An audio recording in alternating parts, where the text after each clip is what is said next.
Hello, dear students. This is Abhishek Tiwari sir from अभी coaching institute. Okay, और मैं हूं आपका physics teacher class 12th physics का। हमने स्टार्ट किया है चैप्टर 1 और वो है लेक्चर नंबर 5। आज इस लेक्चर में हम पढ़ने जा रहे हैं torque on a dipole in uniform electric field. एक बात बताओ, क्या तुमने सब्सक्राइब कर दिया? और यदि कर दिया तो शेयर भी करो भाई, ठीक है, ये इंपॉर्टेंट बात थी। चलो फिर से करते हैं बात। हम पढ़ने वाले हैं आज के टॉपिक में क्या, torque on a dipole in uniform electric field. यदि किसी डाइपोल को अपन ने यूनिफॉर्म इलेक्ट्रिक फील्ड में रख दिया तब उस पर क्या टॉर्क लगेगा, ठीक है, हम ये पढ़ने वाले हैं आज। फिर उसके बाद हम करेंगे न्यूमेरिकल ये वाला, देन न्यूमेरिकल ये वाला, देन आगे एक और न्यूमेरिकल, ठीक है।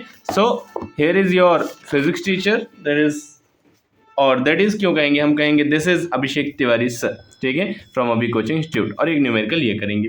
तो चलिए जल्दी से शुरू करते हैं अपना पहला टॉपिक, जो हमारा पहला और कह सकते हैं अपने लिए थ्योरी के लिए तो आज एक ही टॉपिक है। तो हमारा टॉपिक शुरू करते हैं, और उस टॉपिक का नाम क्या है, torque on an electric dipole. क्या है उस टॉपिक का नाम? उस टॉपिक का नाम है sir torque on an electric dipole. तो चलो भाई शुरू करते हैं। टॉर्क का कॉन्सेप्ट क्या होता है, टॉर्क कितना टॉर्क लगता है, ये बात करेंगे।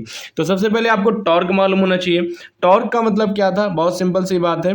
जब भी कोई फोर्स कुछ इस प्रकार से घुमावदार फोर्स लग रहा हो जो चीजों को घुमा रहा हो, तब उनसे कहते हैं टॉर्क कहते हैं। रोटेशनल मोशन में ये टर्म काम में आता था। और टॉर्क का एक बढ़िया सा फॉर्मूला होया करता था, क्या था, एफ मतलब कि एक भी फोर्स ले लीजिए दोनों में से और मल्टीप्लाई कर दीजिए आर से। अब आर क्या है, perpendicular distance between both the forces, ठीक है ये। तो अपन चलो टॉर्क का कॉन्सेप्ट लगाएंगे, पर पहले समझ लें कि हम पढ़ने क्या वाले हैं। तो हम सबसे पहले बनाते हैं एक यूनिफॉर्म इलेक्ट्रिक फील्ड। क्या बना रहे हैं हम बना रहे हैं एक यूनिफॉर्म इलेक्ट्रिक फील्ड, ठीक है। तो ये अपनी बन जाती है uniform electric field. Uniform electric field का मतलब क्या है? यूनिफॉर्म इलेक्ट्रिक फील्ड का मतलब है सर हर एक पॉइंट पर इलेक्ट्रिक फील्ड सेम रहेगी। यदि यहाँ पे 10 न्यूटन पर कूलाम है तो यहाँ पर हर एक जगह पर 10 न्यूटन पर कूलाम रहेगी। चलो भाई, अब अपन यहाँ पर बनाते हैं एक बढ़िया सा डाइपोल, ठीक है। यहाँ पर बना रहे हैं एक बढ़िया सा डाइपोल, ठीक है। एक तरफ कौन सा चार्ज होगा, प्लस, और दूसरी तरफ क्या होगा, माइनस। सबसे पहले बात करते हैं अपनी इलेक्ट्रिक फील्ड लाइंस कहाँ से जाती हैं, तो सर प्लस से जाती है माइनस की तरफ। अब यदि मैं कहूँ ये डाइपोल पे ये वाला चार्ज प्लस का क्यू चार्ज है और ये वाला चार्ज माइनस का क्यू चार्ज है, तो प्लस और माइनस एक दूसरे को अट्रैक्ट करेंगे, बिल्कुल अट्रैक्ट करेंगे। तो इस पे लगेगा एक फोर्स जो लगेगा इस डायरेक्शन में। किस डायरेक्शन में? इस डायरेक्शन में। अब याद करो, यदि तुम इलेक्ट्रिक फील्ड का फॉर्मूला समझते हो तो वो होता है एफ अपॉन में क्यू। तो एफ का फॉर्मूला क्या हो जाएगा सर, क्यू मल्टीप्लाइड बाय ई। तो ये हो जाएगा क्यू ई जो इस डायरेक्शन में लगेगा। वैसे ही ये प्लस इस माइनस को अट्रैक्ट करेगा तो इस तरफ लगेगा फोर्स, वो भी सेम लगेगा क्यू ई, ठीक है। तो यहाँ पर अपने पास दो फोर्स लग रहे हैं जिनका जो मैग्नीट्यूड है सेम है, क्यू ई और क्यू ई, लेकिन अपोजिट डायरेक्शन में। तो यहाँ पर फॉर्म हो जाता है एक कपल। क्या फॉर्म हो जाता है अपना, एक कपल। वैसे इसकी डाइपोल की लेंथ बता दो, डाइपोल की लेंथ है अपने पास 2 है। चलो भाई, अब यहाँ पर क्या पर प्रोड्यूस हो जाता है एक कपल। अब ये क्या होगा, ये इसको इस तरफ खींचेगा, ये इसको इस तरफ खींचेगा। तो इस चक्कर में ये जो अपना रेड कलर का ये डाइपोल है ना, ये इस प्रकार से सीधा होगा। क्या होगा, ये इस प्रकार से सीधा होता जाएगा, मतलब घूमेगा। घूमेगा मतलब क्या आएगा, टॉर्क आएगा। तो लाओ भाई, अब अपन डायरेक्ट टॉर्क लिखते हैं। तो टॉर्क निकालने का सिंपल फॉर्मूला क्या था सर? टॉर्क निकालने का सिंपल फॉर्मूला है, क्या है, बोले सर ईदर फोर्स या आइदर फोर्स, है ना। कोई भी एक फोर्स ले लीजिए सर और मल्टीप्लाई कर दीजिए उसको perpendicular distance between both forces. किससे? परपेंडिकुलर डिस्टेंस से, ठीक है। चलो सर, परपेंडिकुलर डिस्टेंस से हम मल्टीप्लाई कर देंगे। अब परपेंडिकुलर डिस्टेंस का तुम्हें मतलब मालूम है कि नहीं मालूम, पहले मुझे ये बताओ। मालूम तो होना चाहिए वैसे तुम्हें परपेंडिकुलर डिस्टेंस का मतलब। परपेंडिकुलर डिस्टेंस का मतलब ये हो गया कि यहाँ से लेकर यहाँ तक सीध में, ना कि ये डिस्टेंस। देखो ये आ गया अपने पास यहाँ से ये और ये। तो यदि मैं इसका नाम देता हूँ डाइपोल में, यहाँ पर ए, यहाँ पर नाम देता हूँ बी, तो ये पॉइंट का नाम हो गया सी। तो ए सी का मल्टीप्लाई यहाँ पर लिखता हूँ perpendicular distance between both forces. क्या हो गया, perpendicular distance between both forces. चलो भाई, अब लिखते हैं टॉर्क। टॉर्क को किससे डिनोट किया जाता है, टाउ से। ईदर फोर्स, कोई भी एक फोर्स ले लो और मल्टीप्लाई कर दो किससे, एसी से। अब एसी की वैल्यू मालूम है क्या, नहीं। तो मान लेते हैं कि जो डाइपोल है उसको थीटा एंगल बनाते हुए रखा गया है। कितना एंगल बनाते हुए रखा गया है, थीटा एंगल बनाते हुए रखा गया है। अब यदि ये थीटा एंगल बनाते हुए रखा गया तो साइन थीटा की वैल्यू क्या होगी सर? साइन थीटा हुआ करता है परपेंडिकुलर अपॉन हाइपोटेनियस। क्या होता है, परपेंडिकुलर अपॉन हाइपोटेनियस। तो इस हिसाब से अपना जो साइन थीटा आ जाएगा, ध्यान देना थोड़ा सा, अपना जो साइन थीटा आएगा परपेंडिकुलर क्या है, इसके सामने जो परपेंडिकुलर वो क्या है अपने पास, एसी। और हाइपोटेनियस क्या है सर, हाइपोटेनियस अपने पास ए बी। तो यदि अब मैं ए सी की वैल्यू निकालना चाहूँ तो क्या हो जाएगा सर, ए सी आ जाएगा हमारे पास ए बी साइन थीटा। और यदि तुम ध्यान दो तो ए बी क्या है, ए बी 2a के इक्वल में है, कितने के इक्वल में, 2a। तो यहाँ पर ए सी आ जाता है 2a साइन थीटा। क्या कोई प्रॉब्लम वाली बात है, जी नहीं सर। तो आओ भाई वैल्यू रखते हैं, अगेन इस टॉर्क वाले फॉर्मूले में वैल्यू रखते हैं। टॉर्क फोर्स तो अपन जानते हैं क्या होता है, क्यू ई, क्या होता है क्यू ई, मल्टीप्लाई में क्या आ जाएगा 2a साइन थीटा। अच्छा ध्यान दोगे, यदि मैं पिछली बार यदि तुमने डायपोल वाला लेक्चर देखा है तो तुम बताओ 2a इंटू में क्यू क्या होता है, याद करो 2a इंटू में क्यू होता था sir small p electric dipole moment. तो मैं 2a और q को एक साथ लिखता हूँ, ये हो जाएगा टॉर्क इज इक्वल टू क्या हो जाएगा 2a और मल्टीप्लाई बाय q, और साथ में क्या आ जाएगा अपने पास e और आ जाएगा साइन थीटा। बट किंतु परंतु बंधु यहाँ लिखते हैं अपन की बट 2a और इंटू में q होता है हमारे पास टॉर्क मतलब कि p। तो यहाँ पर आ जाएगा टॉर्क, असल में टॉर्क नहीं कहूँगा इसे, डायपोल मोमेंट कहना चाहिए। तो torque is equal to dipole moment p E sine theta. अब बताओ यदि साइन थीटा आ रहा है, याद करो लास्ट ईयर तुमने पढ़ा था कॉस थीटा मतलब कि क्या हुआ ए डॉट बी, मतलब कौन सा प्रोडक्ट है, डॉट प्रोडक्ट है, ठीक है। और वहीं यदि साइन थीटा हुआ तो मतलब कौन सा प्रोडक्ट है सर, साइन थीटा में आता है क्रॉस प्रोडक्ट। तो यहाँ पर अपन टॉर्क का एक फॉर्मूला तो ये आ गया पी ई साइन थीटा, या दूसरा फॉर्मूला चाहे आप यदि वेक्टर फॉर्म में तो टॉर्क आ जाएगा हमारे पास पी क्रॉस ई, क्योंकि क्रॉस प्रोडक्ट आएगा क्योंकि साइन थीटा लिखा हुआ है। क्या टॉर्क का फॉर्मूला डिराइव हो चुका है, जी सर। क्या तुम्हें ये फॉर्मूला समझ में आ गया है, जी सर। आओ भाई छोटा सा टॉपिक है, अब बढ़िया से एक न्यूमेरिकल करते हैं, हमारा न्यूमेरिकल क्वेश्चन, और फिर बढ़ते हैं अपन आगे की ओर। इस कॉपी को हटा लूँ, ठीक है। और ये जो आप देख रहे हैं ना पिछले लेक्चर का है, तो पिछला लेक्चर यदि आप पढ़ के आए तो अच्छी बात है, नहीं आए तो थोड़ा बहुत स्क्रीनशॉट ही ले लीजिए, ठीक है, और जाकर पढ़िए। क्या सर्च करना है आपको, कुछ नहीं, आपको सर्च करना है लेक्चर नंबर 4, क्योंकि यहाँ पर लेक्चर 3 है, आपको करना है lecture number 4। Electric charge and field को लिखा है ECAF, क्या लिखा अपन ने, लिखा है ECA और F, ठीक है। तो ये सर्च कीजिएगा, इजीली बन जाएगा। चलो अब अपन ने जब टॉर्क समझ लिया, टॉर्क का फॉर्मूला क्या है सर, टॉर्क का फॉर्मूला आया है अपने पास PE साइन थीटा। क्या फॉर्मूला आया है सर टॉर्क का, टॉर्क का फॉर्मूला आया है सर PE साइन थीटा। तो अब इस फॉर्मूले का यूज भी करना सकते हैं। चलो पहला question, an electric dipole of dipole moment 4 into 10⁻⁵ centimetre, असल में सेंटीमीटर नहीं है ये, coulomb metre, is placed in a uniform electric field of 10⁻³ newton per coulomb, making an angle 30 degree with the direction of the field, determine the torque excited by the electric field on the dipole. Question देख लिया, चाहे तो आप screenshot ले लीजिए या फिर थोड़ा सा पॉज करके लिख लीजिए। और मैं तो तुम्हें ये कहूंगा भाई इंटरेक्टिव बनाते हैं इसको, पॉज करके लिखो इस क्वेश्चन को और खुद से सॉल्व करो, ठीक है। चलो अब क्वेश्चन में जो जो वैल्यू दी हुई है अपन उसको लिखते हैं। अपन सॉल्व कर रहे हैं एग्जाम्पल 1, ठीक है, फिर दूसरा भी करेंगे और फिर अपन तीसरा वाला भी सॉल्व करेंगे, ठीक है। तो क्वेश्चन देख लेते हैं। क्वेश्चन क्या हमारे पास, an electric dipole of dipole moment, dipole moment आपको दे रखा है, मतलब कि P की वैल्यू दे रखी है। क्या दे रखी है P की वैल्यू, 4 इंटू 10⁻⁵, क्या है 4 इंटू 10⁻⁵ कूलाम मीटर, ठीक है। उसके बाद अपने को इलेक्ट्रिक फील्ड दे रखी है। सर इलेक्ट्रिक फील्ड क्या दे रखी है, इलेक्ट्रिक फील्ड हमें दे रखी है कितनी, इसको थोड़ा सा सही करते हैं, फोकस बिगड़ जाता है ना। चलो इलेक्ट्रिक फील्ड कितनी दे रखी है, 10⁻³ न्यूटन पर कूलाम, है ना, न्यूटन पर कूलाम। आगे बढ़ते हैं हमारे पास, और एंगल दे रखा है थीटा, कितने डिग्री सर, थीटा दे रखा है 30 डिग्री।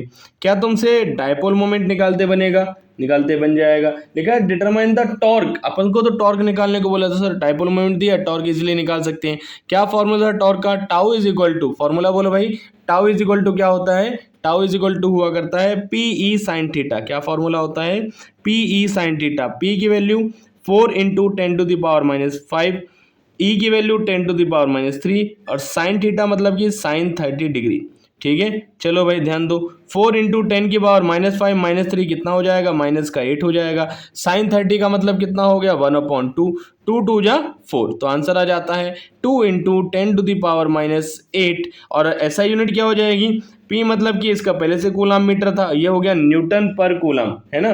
तो फाइनली इसका आंसर हो जाएगा न्यूटन मीटर, ठीक है। ये अपना क्या आ गई ऐसा यूनिट, क्लियर है जी सर। आओ भाई सॉल्व करते हैं क्वेश्चन नंबर 2, सॉल्व क्या करते हैं क्वेश्चन नंबर 2। क्वेश्चन पढ़ता हूँ, थोड़ा सा आप भी स्क्रीनशॉट लेके पहले मिलाओ क्या ये सही है, ठीक है, और फिर स्क्रीनशॉट लेकर आगे बढ़ा करो। तो सेकंड क्वेश्चन पर आते हैं। सेकंड क्वेश्चन क्या है? Second question, an electric dipole consist of two opposite charges, magnitude 2 × 10⁻⁻6 coulomb and the separated by distance of 3 centimetre. दोनों का मैग्नीट्यूड दे दिया, एक प्लस का होगा और एक माइनस का होगा, ठीक है, और इन दोनों के बीच का डिस्टेंस मतलब आर दे रखा है 3 सेंटीमीटर। असल में 2a की वैल्यू है, ये किसकी वैल्यू हो गई? 2a की वैल्यू हो गई 3 सेंटीमीटर।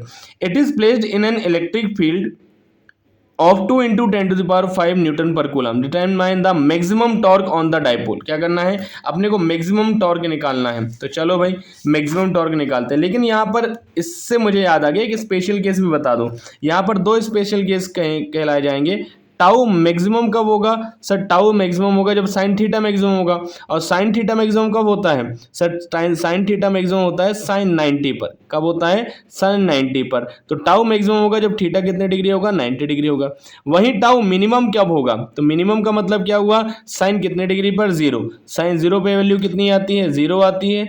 तो इसलिए यहाँ पे क्या होगा? मिनिमम होगा, ठीक है। तो ये दो कॉन्सेप्ट याद रखेंगे। जो मैक्सिमम बोला तो 90 डिग्री रखना है, मिनिमम बोला तो कितना रखना है अपने को? 0 डिग्री रखना है। क्लियर ये वाली बात? जी सर। चलो भाई, तो सॉल्व करें अगला क्वेश्चन। बिल्कुल, मैं चाहूंगा वीडियो को पॉज कीजिए और जो मैंने क्वेश्चन लिखा उसको ध्यान से देखिए और खुद से ट्राई कीजिए उसको सॉल्व करने का। तो चलो भाई शुरू करते हैं। सबसे पहले हमें चार्ज दे रखा है। कितना दे रखा है? 2 × 10⁻, देखना होगा मुझे 10⁻ कितनी लिखी हुई है हमारे पास? 2 × 10⁻⁻6 कूलम, ठीक है। उसके बाद हमें क्या दे रखा है? बोला है separated by a distance of 3 centimetre. अब कई बार बच्चे क्या करते हैं? 2a की वैल्यू कर लेते हैं। तो देखो भाई यहाँ पर 2a की वैल्यू ही होगी 3 सेंटीमीटर से मीटर में कन्वर्ट करना मतलब 10⁻⁻2 मीटर।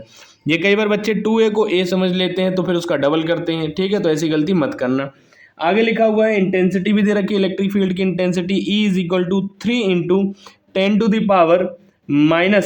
10⁻³ नहीं 2 इंटू दिया हुआ है तो इसको सही कर देता हूँ। इसको करता हूँ मैं 2 × 10⁵ न्यूटन पर कूलम। क्या देखा है? 2 × 10⁵ न्यूटन पर कूलम। क्या ये वाली बात क्लियर है? जी सर ये वाली बात क्लियर है। तो लो भाई इलेक्ट्रिक फील्ड आ गई हमारे पास। ऐसा यूनिट में सारी चीज़ें लिख ली हमने। अब सॉल्व करना है। एक चीज़ जो रह गई थी, क्योंकि पूछा मैक्सिमम टॉर्क थीटा की वैल्यू कितने लेंगे? 90 डिग्री लेंगे, ठीक है। चलो डिटरमाइन द मैक्सिमम टॉर्क। तो टॉर्क का फॉर्मूला क्या है? PE sin theta. तो PE sin थीटा। अब इसकी वैल्यू रखते हैं। सबसे पहले P का तो फॉर्मूला ही जानते हैं आप, क्या होता है? 2a × Q, ठीक है बिल्कुल। और E लिखा अपन ने और साइन थीटा। अब वैल्यू रखते हैं, ठीक है। तो 2a की वैल्यू क्या है हमारे पास? 3 × 10⁻²। Q की वैल्यू क्या है? 2 × 10⁻⁻6। E की वैल्यू क्या है? 2 × 10⁵ और थीटा की वैल्यू क्या है? साइन 90 डिग्री, ठीक है। तो आ जाएगा टाउ = 3 2 जा 6, 6 2 जा 12। तो ये आ गया 12 और 10⁻6 2 कितना हो गया? 8। -8 है और प्लस का 5 है तो क्या हो जाएगा? -3 और साइन 90 की वैल्यू तो 1 होगी तो ये आ जाएगा डायरेक्ट न्यूटन मीटर में। तो अपना आंसर है 12 × 10⁻³ न्यूटन मीटर। कई बार हो सकता है आपको अलग तरीके से लिखा मिल जाए क्योंकि स्टैंडर्ड फॉर्म में पहले नंबर के बाद पॉइंट होता है। तब इसको ऐसा भी लिख सकते हैं 1.2 × 10⁻² और न्यूटन मीटर। क्या कोई प्रॉब्लम वाली बात है? जी नहीं, कोई प्रॉब्लम वाली बात नहीं है और ना ही होनी चाहिए, ठीक है। मैं फिर से कहना चाहूँगा जब भी तुम इसमें सॉल्व करो तो इजीली सबसे पहले वीडियो को पॉज कर लिया करो, खुद से सॉल्व किया करो, फिर बाद में मिलाया करो। ऐसे में तुम्हारी भी प्रैक्टिस हो जाएगी, ठीक है। चलो भाई, तो क्वेश्चन नंबर 3 सॉल्व करने जा रहे हैं और देखते हैं क्वेश्चन नंबर 3 हमारा क्या है, ठीक है। क्वेश्चन नंबर 3 तो इसी तरफ लिखा हुआ है, बहुत बढ़िया भाई। तो कॉपी सिर्फ घुमानी होगी, ठीक है। तो क्वेश्चन नंबर 3 हमारे पास ये है, a dipole consisting of an electron and a proton separated by a distance of 4 × 10⁻10 metre is situated in an electric field of intensity 3 × 10⁵ newton per coulomb, ठीक है। ये आपको Q की वैल्यू मिल गई। नहीं, ये आपको 2a की वैल्यू मिल गई और Q की वैल्यू कितनी होगी भाई? 1.602 है ना। चार्ज की तो आपको वैल्यू पता होगी और इलेक्ट्रिक फील्ड की वैल्यू मिल गई। एंगल दे दिया 30 degree. Calculate the dipole moment and torque. तो अपन को पहले डाइपोल मोमेंट निकालना है, देन अपन को निकालना है टॉर्क। तो लो भाई डाइपोल मोमेंट और टॉर्क दोनों ही निकालने पर आ जाते हैं। चलो वैल्यू लिखें। वैसे ही आपने स्क्रीनशॉट ले लिया होगा, क्वेश्चन लिख लिया होगा, तो वैल्यू लिखना थोड़ा सा आसान हो जाता है। ठीक है, सबसे पहले अपन चार्ज को ही लिखते हैं। चार्ज कितना है सर? चार्ज है हमारे पास 1.602 इंटू 10⁻⁻19 कूलम। ठीक है, अब यदि आपसे कोई पूछ रहा है सर डिस्टेंस कितना है, तो सर डिस्टेंस है 2a is equal to 4 into 10⁻10 metre. ठीक है, डिस्टेंस पता चल गया। इलेक्ट्रिक फील्ड कोई पूछ ले तो सर इलेक्ट्रिक फील्ड की वैल्यू भी दी हुई है, कितनी दे रखी है? 3 इंटू 10⁵ न्यूटन पर कूलम। ठीक है, और क्या वैल्यू पूछी गई है? और कोई वैल्यू दी है क्या? नहीं, एक और वैल्यू दे रखी है, theta is equal to 30 degree. पहले आपसे क्या पूछा गया है सर? पहले हमसे पूछा गया है टॉर्क, तो पहले अपन निकालेंगे टॉर्क और फिर क्या निकालेंगे? एक्चुअली में टॉर्क नहीं, पहले हम पूछेंगे डायपोल मोमेंट। क्या पूछेंगे? डायपोल मोमेंट क्या है? किससे पूछेंगे? सर से पूछेंगे। तो चलो भाई पहले निकालते हैं अपन डायपोल मोमेंट, क्योंकि वही निकालने के लिए बोला गया है।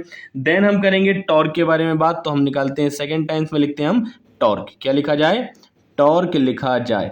ठीक है, चलो तो डायपोल मोमेंट की बात करते हैं। डायपोल मोमेंट का फॉर्मूला क्या था? कोई भी एक चार्ज पकड़ लो और उसको मल्टीप्लाई कर दो डिस्टेंस से, इजीली डायपोल मोमेंट आ जाएगा। तो लो भाई डिस्टेंस कितना है हमारे पास? 4 इंटू 10⁻10 और चार्ज कितना है? 1.602 इंटू 10⁻19।